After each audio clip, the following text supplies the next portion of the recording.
Nick Lorensen from the Porter Report back here again with another coaches showcase. Today, we have Youngstown State head coach Jerrod Calhoun. Penguins are coming off a successful season, probably the most successful in D1 program history. I mean, they won their first conference regular season title last year. They had a home game in the NIT tournament where they almost knocked off Oklahoma State, a 24-10 record. And just like last season, the Penguins have a whole bunch of transfer portal additions, new team. Got to see how these eight mold. How are you doing, Coach? Nick, I'm doing great, man. Thanks for having me. I appreciate you hopping on. We talked last offseason. There was an instant vote of approval after we talked. You got a little extension after that, but it was well warranted. I mean, you had all those things I just talked about. Talk about all the success of last season. You took the program to levels it's never seen before. You know, Nick, it was a great year. We had a group of guys that just really bought into one mission, and that was winning. In our program, we have a we over me mentality. Guys really bought into that. I thought, offensively, we were one of the best teams in the country, whether it was transition, half court, after timeouts. Guys did a great job. And then defensively, we got better as the year went on. So I thought everybody understood their role.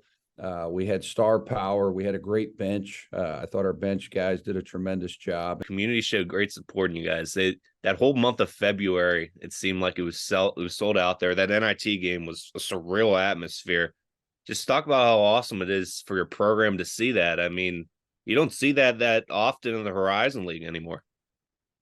What happened, Nick, was, our guys did a tremendous job getting out in the community. We're really big in the off season with our summer camps and some different initiatives through our NIL program. So our guys are out in the community. And then as you get, acclimated with our guys, you realize what great people they really are. And then, of course, winning, the winning really, really adds to that. So I thought we created an unbelievable home court advantage. Our student section, all of our sports teams here really got on board. We were averaging 1,000, 1,500 students at the games, about an 8 or 9 game stretch where we had over 5,000-6,000 fans. So cannot thank the people of Youngstown enough. And we're really looking forward to building off of last year and creating that home court advantage. I think all great programs have that. And I think we're going to have that and some more this year for sure. Yeah, and you mentioned that NIL cut. It's a big deal for your program. It's something that we don't see often at this mid-major level. Just talk about that game changer and how it's really helped your program over these last couple of years. Yeah, I think as college basketball has changed, you certainly have to change with the times. With the transfer portal, we've had 2 unbelievable portal classes. I think it's our style of play. I think it's our community getting around our team, the fan support. I think recruits feel that, when they're on campus. So, when we had the success, a big part of it is adapting with the time. So, our NIL support has been unbelievable. We probably have 15 to 20 businesses that have jumped on board and are really getting our guys out in the community, and I'm a big proponent of it. I think it's awesome for the student athletes. It gives them a chance to really meet some people outside of basketball, and then really help them when their basketball careers are over. So our guys are really doing a lot of really good things in the community and taking advantage of it. Yeah, it's time for that new group to make some connections. Let's go through all those additions, starting with Bryson Langdon. I mean, he knows the Horizon League, who's at NKU. Played really well at NKU early on. What can that in-league experience bring to your program? Just talk about how he's been meshing with everyone so far. Yeah, Bryson's been great. Obviously comes from a school inside our conference, Northern Kentucky, that's had great success. He's played for some really good coaches, floor general. I've been very, very surprised how good he looks right now. He did not play last year. He actually was working at a high school and took the year off. So he's coming into Youngstown, removed from playing for a year, and he's picking up our system. But the thing that I'm most impressed with is his daily habits. He comes in the gym every day and is certainly ready to go. And I think being an older guy, he's setting the tempo every day of what our practice is supposed to look like. Yeah, and then last year you got a couple players. Their programs weren't the best before, but they produced really well. I kind of I think that Brett Thompson is another one of those. Tennessee Tech didn't have the greatest year, but he shot insane. He was about 41% from three, 45% from the field, averaged 12.5 points per game for the Golden Eagles. Just talk about what he can bring to the program. I thought looking at Brett's tape, he did a tremendous job second half of Tennessee Tech season, leading them to the conference championship game and really one possession away from going to the NCAA tournament. Brett is a guy that can score the ball in a variety of ways. He can score it from three, he can score it at the rim. Certainly a good mid-range player. We'll play him with the ball, off the ball. He's got good strength. He's a strong guard. So I think we'll play him with multiple positions, but he's been good. Talk about EJ Farmer, comes over from Toledo. He was really good in the Cleveland high school scene. Didn't get too much time at Toledo, but he knows the area because that's all one circle. Yeah, Nick, he played about 16, 17 minutes a game on, probably one of Toledo's best teams ever in school history. They won 27 games. So I love his winning pedigree, very similar to Bryson. We tried to really take guys out of the portal that understand what winning looks like, not just on game night. So EJ brings it every day. He's got great length. He's a lefty, about 6'4", 6'5", can play with the ball, can play off the ball. He's good in pick and rolls. He's good at off-ball screening, probably our best cutter. Todd Kowalczyk's one of the best offensive coaches in the country, so he really understands how to play on the offensive side of the ball. So I think Hugh will have a tremendous impact on our team. Then David Wilkerson, another strong shooting guard, 55% from the field, JUCO guy. How's he look so far? He hasn't been able to go full go. He's coming off an injury. David is about 6'4", extremely long. He's going to play the point guard position for us. Was tremendous. We signed him in the fall. He was a guy that we really liked, his ability to play out of ball screens, be able to play in transition, really understands how to play. A tremendous person. So we're anxiously waiting for him to come back. He's got a foot injury. He will not play in Spain next week, but when we get back off that trip, he'll be ready to go. And you mentioned getting winners into your program. Ziggy Reed won an NEC tournament title and regular season title at Merrimack this last year. Started there all 33 games for them. He was all league player, 14 points per game. What's the kid from Baltimore brought so far? I mean, he's a successful guy, like you mentioned. You like getting those guys. Yeah, I think, Joe Gallo and I actually have the same agent. So Joe and I have become very, very good friends. I think he was very well coached, first and foremost. You don't have that winning pedigree without great coaching. So Ziggy is a guy that really understands who he is. He's versatile. He's been probably one of our most improved guys. We've only had these guys about a month, but from the time we got him to now, I think he's made one of the biggest jumps of anybody in our program. Very, very capable post-up player. Can make threes. I've been most impressed with his ability to guard. Coach Gallo played all zone at Merrimack. We're going to play some zone this year, but more of a man-to-man team, and Ziggy's been a willing guy to learn, and he's really done a nice job guarding the basketball, which has been good to see. And you bring in Jalen Bates from FAMU. I think that's one of your signature sneaky pickups over there. 9 points, 7.1 rebounds per game over in the SWAC. Started 26 games for the Rattlers. Yeah, we got him late. Nick, he was a late guy. We had one scholarship left. He's exactly what we were looking for, really a versatile guy. We've had 3 all-league, forwards the last 3 years. So he really fits in that mold.